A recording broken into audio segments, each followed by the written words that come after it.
महाशिवरात्रि पर बागेश्वर धाम में आगमन हो रहा है भारत के राष्ट्रपति का। जी हाँ, कल 26 फरवरी 2025 को भारत के राष्ट्रपति आदरणीय द्रौपदी मुर्मू जी पधार रही हैं बागेश्वर धाम में। शुभ अवसर है 251 बेटियों का विवाह, यानी कल महाशिवरात्रि एक तरफ शिव पार्वती जी का विवाह उत्सव तो है ही, उसी के साथ साथ 251 बेटियों का विवाह उत्सव भी कल होगा, जिसमें से 108 आदिवासी बेटियां हैं और जो अन्य बेटियां हैं उन सब का विवाह कल होने वाला है। इस शुभ अवसर पर जो कोई भी संभव है वो जरूर बागेश्वर धाम पधारें और वहाँ वर वधू को आशीर्वाद दें। ये महाशिवरात्रि जो कल है उसके साथ साथ ये भी मेरे लिए खुशी की बात है कि महाशिवरात्रि को ही मेरा जन्म हुआ था, यानी कि 3 मार्च 1973 महाशिवरात्रि शनिवार के दिन मेरा जन्म हुआ था। तो देखा जाए तो मेरे लिए बहुत खुशी की बात है। अगर आपसे बन पड़े तो मुझे आशीर्वाद दे दीजिए, और डेट के हिसाब से 3 मार्च को मैं अपना जन्मदिन मनाऊंगा।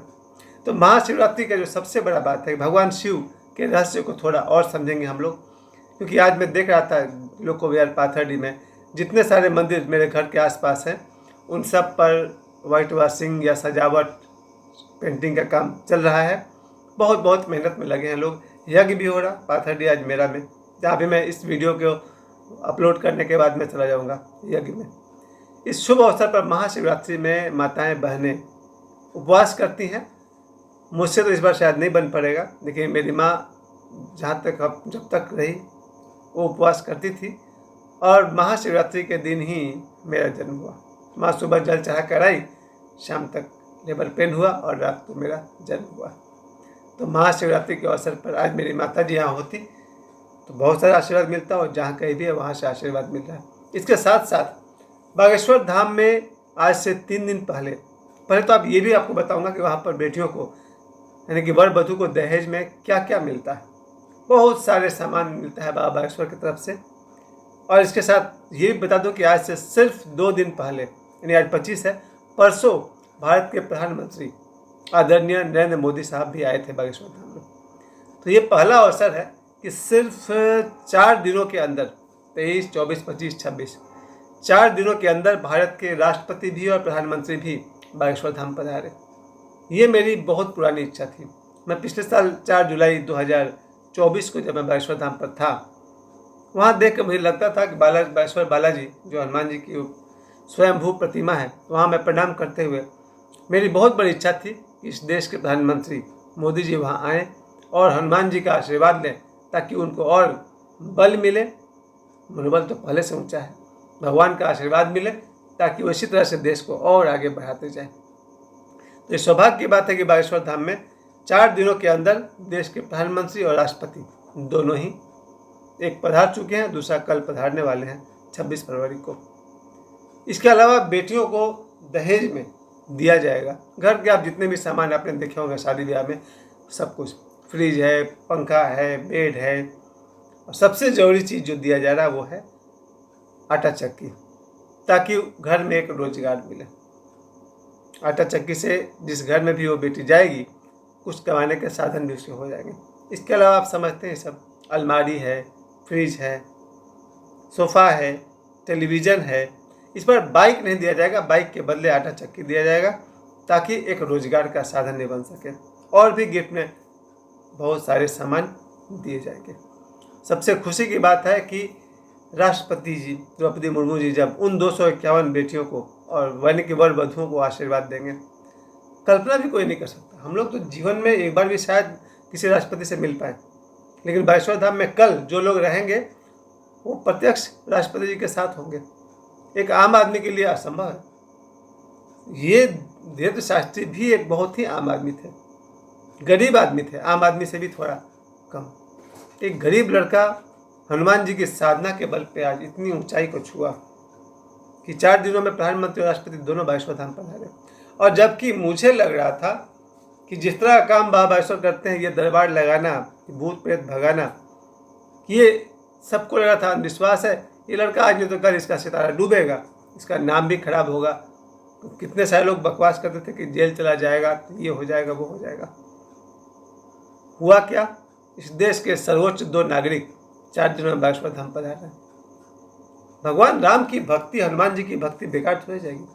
और भगवान शिव को राम प्यारे, कहते हैं कि भगवान शिव हमेशा राम राम भजते हैं। जब भगवान शिव के आराध्य राम है और ये लड़का धीरे से हनुमान जी का और राम जी की आराधना कर रहा है, इसकी सफलता तो सुनिश्चित है।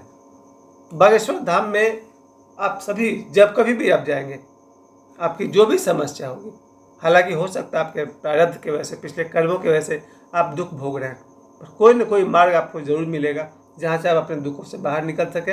या अगर आप जीवन में आगे बढ़ना चाहते हैं और कोई बाधा आ रही है तो वहाँ जा कर के उन बाधाओं को दूर करने के लिए भगवान का आशीर्वाद जरूर मिलेगा, ये मेरा अपना मानना है।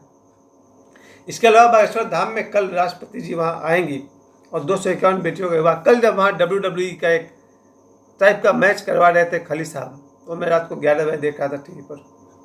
WWE जैसा मैच, यानी कुश्ती को प्रोत्साहित करते हुए वो मैच हो रहा था। बागेश्वर बहुत एंजॉय कर रहे थे कि देखिए बच्चों ने कैसा प्रैक्टिस किया हुआ है। आज खेसारी लाल यादव भी आएंगे और बड़े बड़े प्रधानमंत्री जी के साथ में तो उस दिन बड़े बड़े लोग थे ही।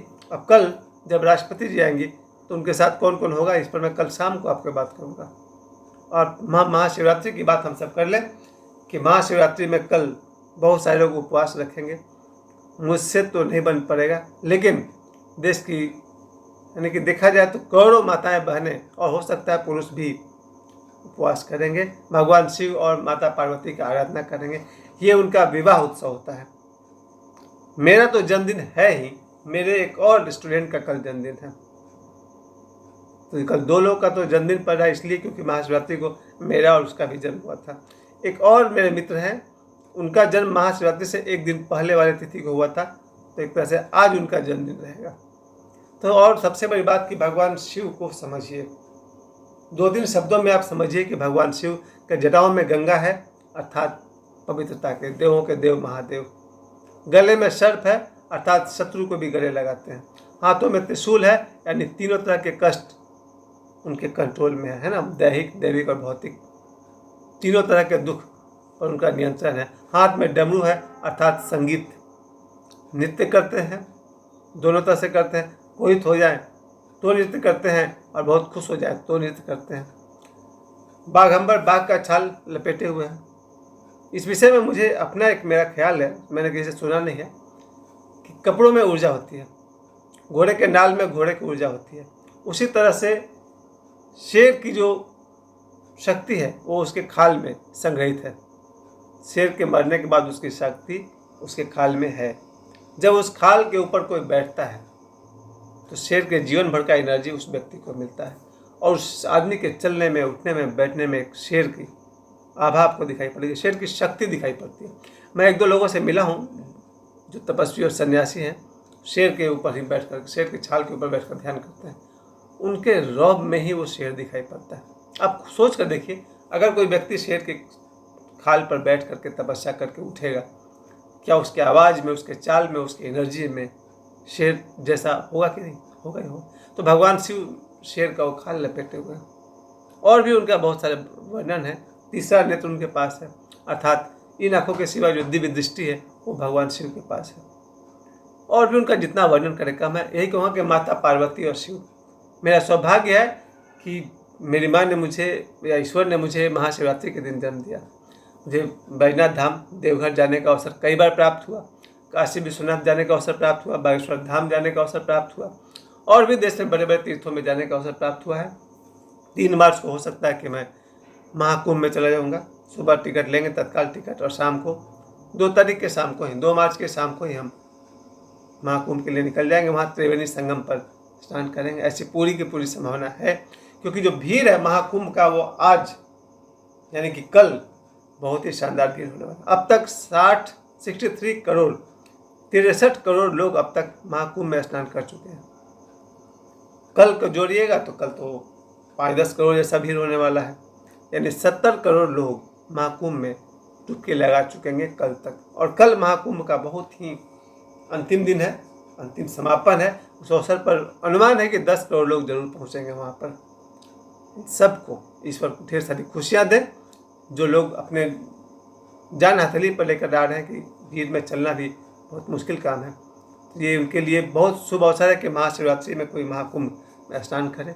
सनातनियों के श्रद्धा को बहुत बहुत प्रणाम करता हूँ, जिन्होंने 60-65-70 करोड़ लोग लगभग महाकुंभ में स्नान कल तक कर चुकेंगे। एक बार फिर से महाशिवरात्रि की आप सभी को बहुत बहुत शुभकामनाएं। और बागेश्वर धाम के महिमा में यही कहूँगा कि कल भारत के राष्ट्रपति द्रौपदी मुर्मू जी पधारेंगी बागेश्वर धाम में और 251 बेटियों को और वर वधू को आशीर्वाद देंगे। और मैं ये भी कह दूँ मुझे गर्व है धीरेन्द्र कृष्ण शास्त्री पर। ओम नमः शिवाय।